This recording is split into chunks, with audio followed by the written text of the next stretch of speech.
Hey guys, Alex Allgood from Broad Productions, and today we're going to learn how to do a pretty unique intro that gives us the TV effect, but in a pretty, I would say, unique way. Check it out.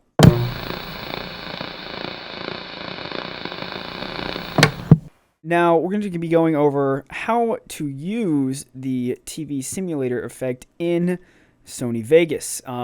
And if anyone's curious, I'm using Vegas Pro 9 because I get that asked a lot. So here I am in Vegas, just open it up. And first thing we're going to do is we're going to go to Insert, Add Video Track, or as it says in the hotkey right there, you can hit Control-Shift-Q.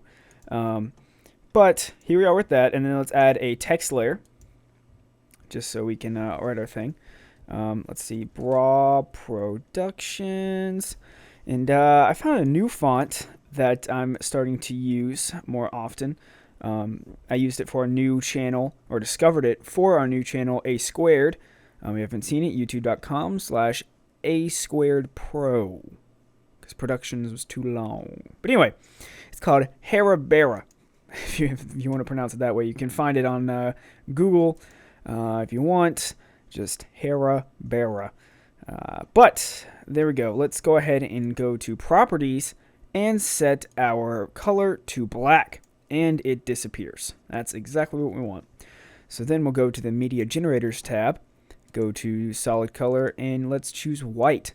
And boom, there it is again. Hey, what's up, text?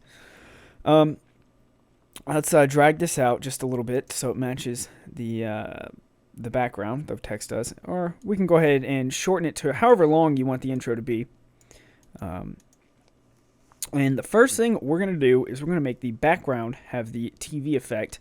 Now, the stock presets for this effect truly give that real video look, but I figure the way we're going to do it now gives a more unique look upon the TV simulator, having just interlaced lines in the background scanning across. So let's get on how to do that.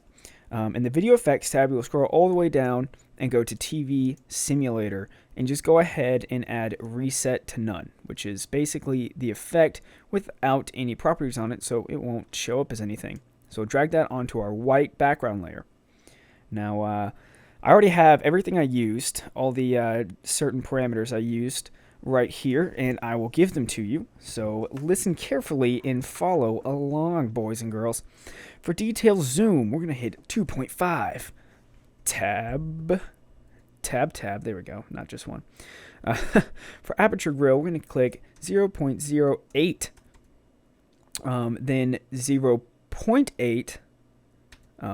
For the interlacing, line sync is going to stay at 1, vertical sync is going to stay at 1, scan phasing is going to be 0.2, phosphorescence, that's a long word, is going to be at 1, which is all the way up. And then static is going to be at a very, very small 0.085. And click enter. Now you should have the exact effect I used for the preview. Basically, this is just these cool sync lines interlacing to I think has a really cool effect. Now, if you want to customize this a little bit to change how fast this scans across this white, whatever you want to call it, white ray, whatnot, change the scan phasing. Now, the higher you go up, the faster it go, the lower, the slower it'll go, and the less you'll see it. Adjust that to how you want it. Go and put it back at 0.2, which was what I had originally. And then you can also adjust the interlacing to give you different effects for the lines and how they look. You can have them thicker, you can have them not. Your call. Put that back at 0.8. So we'll close out of that. And then we're going to do the same thing for the Broad Productions. Or not same thing, but close. So we're going to add the reset to none to Broad Productions.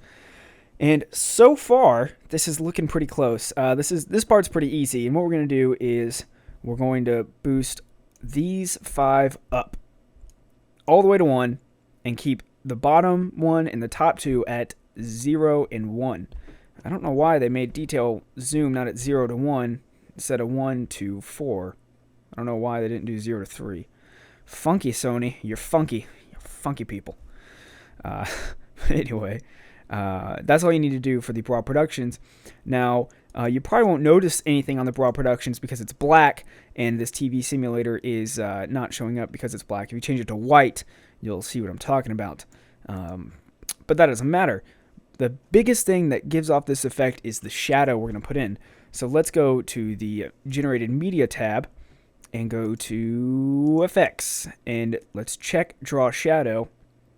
And then let's feather it out about all the way to 1. Leave the offsets the same. Now that's a little bit harsh, so let's pick the color and make it a smaller gray. Let's see. Almost even close to white. Like that. Maybe. Oh, now that it's updated, I don't know. I can't decide. Now, the higher you go, the more blue the shadow is going to look from the TV effect. So, just keep on messing with it and figure out what you like. It's a very customizable effect, so you can create some original results. We'll close out of that. And then we have one thing that really sells the TV effect. We're going to go back to the Video Effects tab. Now, this effect is only in Vegas Pro 9. So I'm sorry if you don't have it. I will show you a back way to get it. But what I used is the soft contrast effect called Warm Vignette. So we'll add that to the broad productions layer. And boom, there we go. It kind of has this soft, glowy effect, and essentially the blur, or the blur, the vignette, which makes it look more old TV style. And if you do have Sony Vegas Pro 9, you are done. What I did for the intro and outro is, for the intro, I just faded it in a little bit. Jumble of words. I faded it in a little bit. And I added the flash, or the hard flash effect to the beginning of broad production, so it flashed as it came in, as if the TV was turning on, and then at the end, it simply just faded out. Now, for sound effects, please don't leave comments in the for this video that are like, "Oh my God, where'd you get the comments? Oh my God, just tell me right now. I can't find them myself. I'm lazy." Yeah. Let's not do that, guys. I get so much of that. I promise. Just go to Google, type in TV static, and TV turn on and off sound effects.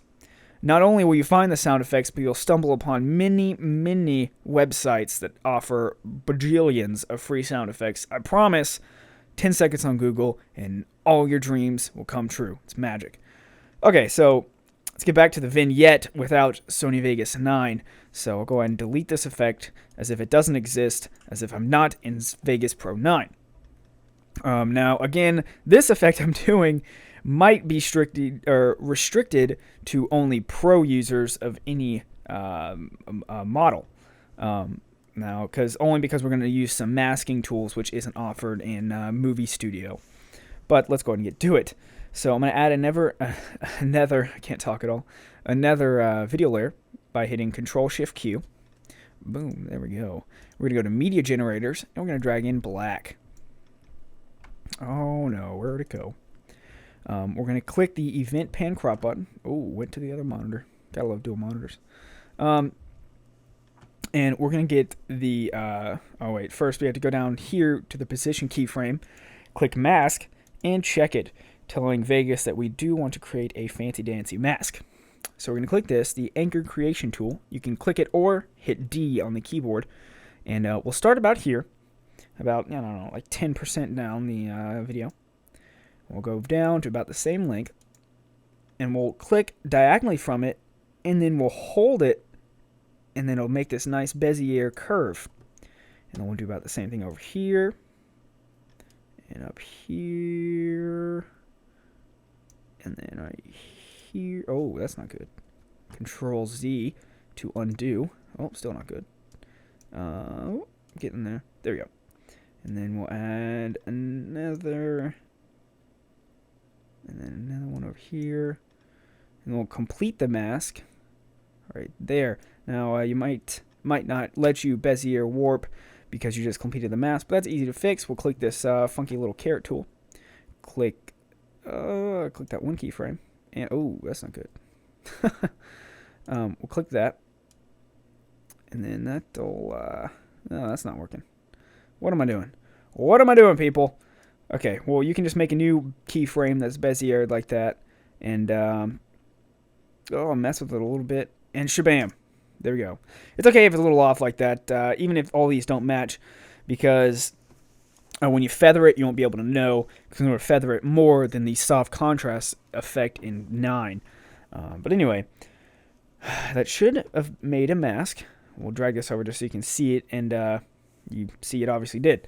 So, A-OK, we're good to go. So we'll click on the mask, and we'll go to mode and click negative, so that way it turns the mask around so it's black on the outside. And then I guess I'll move this here so we can see the result. We'll go to feather type, and then we'll click both. And we'll go to feather, and we'll feather out a lot to about there. And now we have a nice vignette on our video. Shabam. Alright, well, that about does it. If you have any questions, feel free to ask us on the forums at broadproductions.net. And if this video did help you and you are going to upload a video to YouTube, make sure to post it as a video response as usual. And I'll check out your work. Check it out. Be a community. That about wraps it up. What else was I going to say? I had something to tell you guys at the end, but I forgot. So, oh well. Everyone have a great day, and I hope this tutorial helped you out.